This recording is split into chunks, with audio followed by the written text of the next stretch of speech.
DC মহোদয় আছে আচ্ছা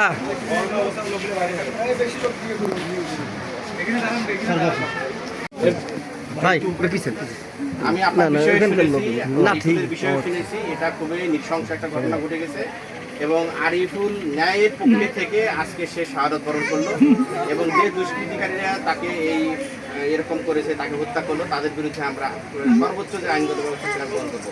ইতিমধ্যে যে আসামি এই কাজ করেছে, মূল আসামি, তাকে আমরা গ্রেফতার করেছি। বাকি আসামিদের গ্রেফতারের জন্য পুলিশ সুপারকে ইতিমধ্যে আমরা কথা বলেছি, ওনার সাথে উনি সর্বোচ্চ ব্যবস্থা নিচ্ছেন। আর আমরা সরকারের উচ্চ পর্যায়ে এই বিষয়ে কথা বলেছি, মাননীয় মন্ত্রী আসাদুল হক দুদু, ওনার সাথেও আমাদের কথা হয়েছে। উদ্যোগ গ্রহণ করছে এবং তারা এই বিষয়ে সচেষ্ট আছে। এবং আমরা দেখতে পেলাম যে আরিফুল যিনি মারা গিয়েছেন নৃশংসভাবে, তার পরিবারের অবস্থাও ভালো না। কিন্তু মনে হয় কয়েকদিন আগে তার ওয়াইফের বাচ্চাও হয়েছে। সার্বিকভাবে পরিবারটি এখন হলো অনিশ্চয়তার মধ্যে আছে এবং আরিফুলের একজন ছোট ভাই আমরা দেখলাম যে তিনি মনে হয় কিছুটা প্রতিবন্ধী।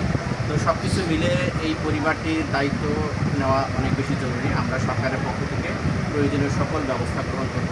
আমরা তাদেরকে অনুরোধ করব, আগামীকাল তার হয়তো দাফন হবে, দাফনের পরে তারা যেন আমাদের সাথে যোগাযোগ করে, মাননীয় মন্ত্রী মহোদয়ের সাথে যোগাযোগ করে আমরা সরকারের পক্ষ থেকে সম্ভাব্য সকল কর্মসূচি এবং সকল সাহায্য নিশ্চিত করব।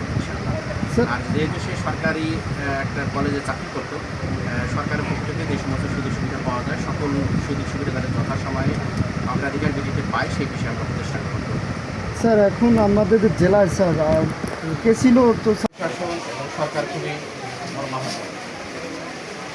আমরা তো আসামি গ্রেপ্তার করছি, তাই না? এখন আরও মনে হয় দু একজন আছে, তাদেরকে গ্রেপ্তারের জন্য আমরা পুলিশ সুপারকে অলরেডি তার সাথে কথা বলেছি।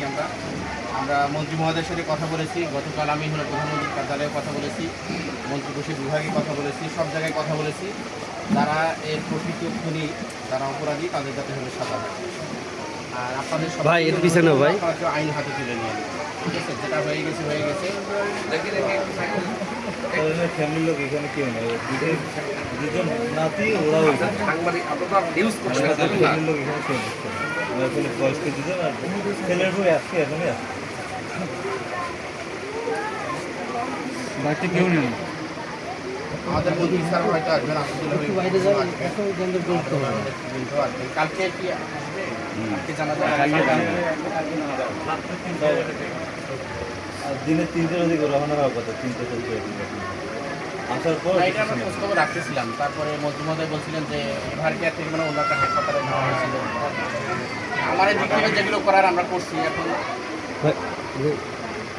এটা একটা খুবই অন্যায় কাজ হয়ে গেছে। আলোকিত লালমনিরহাটের জন্য কাজ করতেছি আমরা, মাদক জুয়া এগুলোর বিরুদ্ধে অবস্থান, সেও আমাদের একটা সৈনিক ছিল। আমি তো এখানে লাইভ করতে দাঁড়ায় যখন ওগুলো হয়, কিন্তু ওই সময় আসলে তো ওই যে ওইখানের মতো কাহিনী।